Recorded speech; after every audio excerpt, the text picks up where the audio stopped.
તો ભાવનગર જિલ્લામાં નશાના કાળા કારોબારનો પોલીસે પર્દાફાશ કર્યો છે। નશાકારક કોલોન વોટરના મોટા રેકેટનો પર્દાફાશ થયો છે। 4 અલગ અલગ સ્થળોએ પોલીસે દરોડા પાડ્યા।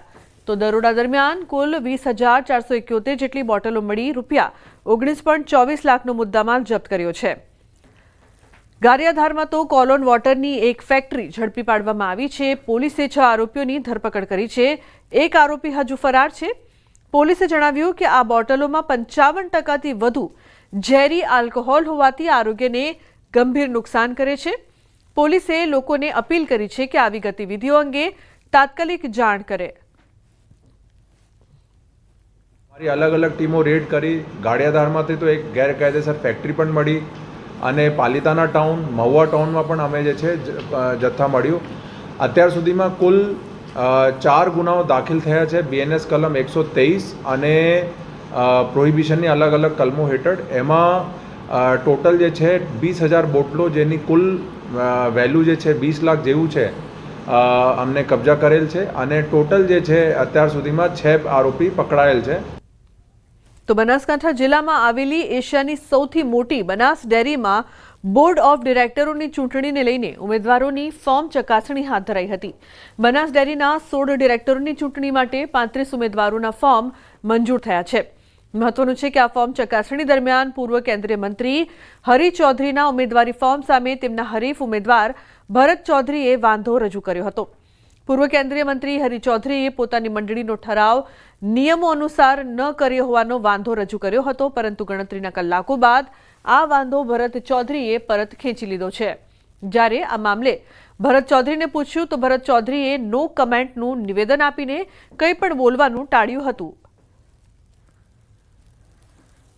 જે ઉમેદવારી ગઈકાલે બધાએ કરી હતી એના આજે ફોર્મ ચકાસણી અહીંયા ચૂંટણી અધિકારીશ્રીની કચેરીમાં હતી 11 વાગ્યાથી લઈને અને એમાં અમારું બી દાંતીવાડાના ફોર્મ જે હતા એ ફોર્મ માન્ય રાખ્યા છે ચૂંટણી અધિકારીશ્રીએ અને હવે આગળની ચૂંટણી પ્રક્રિયા ચાલુ થશે। પાર્ટીની સૂચનાથી અમે લાખણી વિભાગમાં ઉમેદવારી નોંધાવી છે।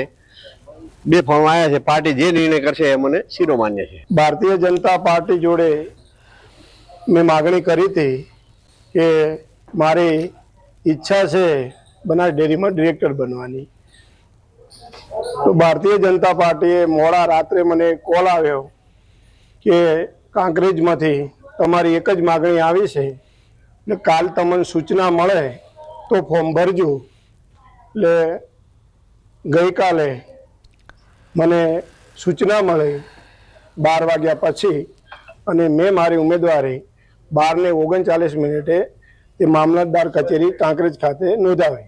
35 ઉમેદવારી પત્ર માન્ય કરેલ છે, જેમાં પાલનપુરમાં 2, વડગામમાં 7, દાંતામાં 5, અમીરગઢમાં 1, દાંતીવાડામાં 3, ડીસામાં 1, ધાનેરામાં 2, થરાદમાં 1, વાવમાં 2, ભાભરમાં 1, દિયોદરમાં 2, કાંકરેજમાં 2, રાધનપુરમાં 1, સાંતલપુરમાં 2, સુઈગામમાં 1 તથા લાખણીમાં 2 મળી અને કુલ 35 ઉમેદવારી પત્રોને માન્ય રાખવામાં આવેલ છે।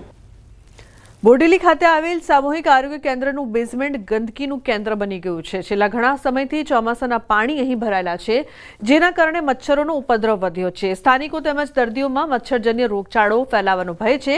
5 વર્ષ પહેલા બનાવવામાં આવેલ પાર્કિંગ માટેના બેઝમેન્ટમાં પાણી ભરાવાની સમસ્યા દર વર્ષે સર્જાય છે, છતાં યોગ્ય વ્યવસ્થા ન કરાતી હોવાથી લોકોમાં આક્રોશ છે।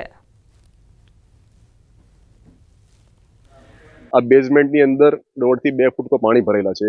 ડ્રેનેજ લાઈનના પાણી હોય કે વરસાદી પાણી હોય, પણ આ કેવું, જ્યારે હોસ્પિટલ એટલે નાગરિકોના હેલ્થની સાથે એટેચ થયેલો વિષય છે આ હોસ્પિટલ એટલે, અને છતાં પણ જો અહીંયા આવી દુર્ગંધયુક્ત આ બધી ગંદકી હોય, પાણી ભરેલા હોય બેઝમેન્ટમાં, છલોછલ પાણી, અને એનો કોઈ નિકાલ પણ નહીં। આરોગ્ય ખાતાના તાબા હેઠળ આવતી હોસ્પિટલ છે। હું તો એવું માનું છું ડોક્ટર મિત્રો પણ ત્રાસી ગયા હશે, એ પણ કોણ કમ્પ્લેન કરી શકે। ચોમાસાનું ભરાયેલું પાણી જે લગભગ અહીંયા આગળ કોઈ નિકાલ થતો નથી વર્ષોથી। આ પાણી એવું ને એવું છે, જેટલું ચોમાસાની અંદર વરસાદ પડ્યો આ બધું પાણી અહીંયા ઘેરાયેલું છે અને અહીં આગળ એવું લાગી રહ્યું છે કે આ પાણી જે ખરું ને એનાથી રોગચાળો ફેલાઈ રહે છે। તંત્રને રજૂઆત કરવા છતાં બી અહીંયાથી આ પાણીનો કોઈ નિકાલ થતો નથી। એવું લાગી રહ્યું છે કે લોકો અહીંયા બીમારીથી સારા થવા આવે છે, પણ આ ગંદકીનું સામ્રાજ્ય જોઈને એવું લાગી રહ્યું છે કે લોકો અહીંયાથી બીમાર થઈને જાય એવી પરિસ્થિતિ છે. જગ્યા નીચાણવાળો વિસ્તાર હોય, અહીંયા વરસાદના પાણી પણ ભરાય છે અને નીચેથી પાણીના ઝર પણ ફૂટે છે, તો વારંવાર પાણી ભરાઈ જાય છે. વરસાદમાં એ પાણી ભરાયેલું જ રહે છે, એનું કોઈ કાયમી નિરાકરણ નથી. એના કાયમી નિરાકરણ માટે અમે એ એરિયાને બ્લોકેજ કરી અને શું કહેવાય, પાર્કિંગની વ્યવસ્થા બીજી ક્યાંક ખુલ્લી જગ્યા છે પાછળ, ત્યાં થાય તો વધારે સારું એવી રજૂઆત કરેલી છે. અને અવારનવાર અહીંયા દવાનો છંટકાવ અને એવું અમે કરાવતા રહીએ છીએ અમારા લેવલથી. બોડેલી તાલુકાનું સામૂહિક આરોગ્ય કેન્દ્ર કે જે કેન્દ્ર પર બોડેલી તાલુકાના મોટી સંખ્યામાં દર્દીઓ પોતાનું દર્દ દૂર કરવા માટે આવે છે, પરંતુ શું અહીં દર્દ દૂર થાય છે ખરું? આપણે તસવીર બતાવવા માંગીશું. આજે કરોડોના ખર્ચે આજે સામૂહિક આરોગ્ય કેન્દ્ર બન્યું છે, પરંતુ આજે આ જ આરોગ્ય કેન્દ્રની બેઝમેન્ટ જે બનાવવામાં આવ્યું છે ત્યાં પુષ્કળ પ્રમાણમાં પાણીનો ભરાવો જોવા મળી રહ્યો છે.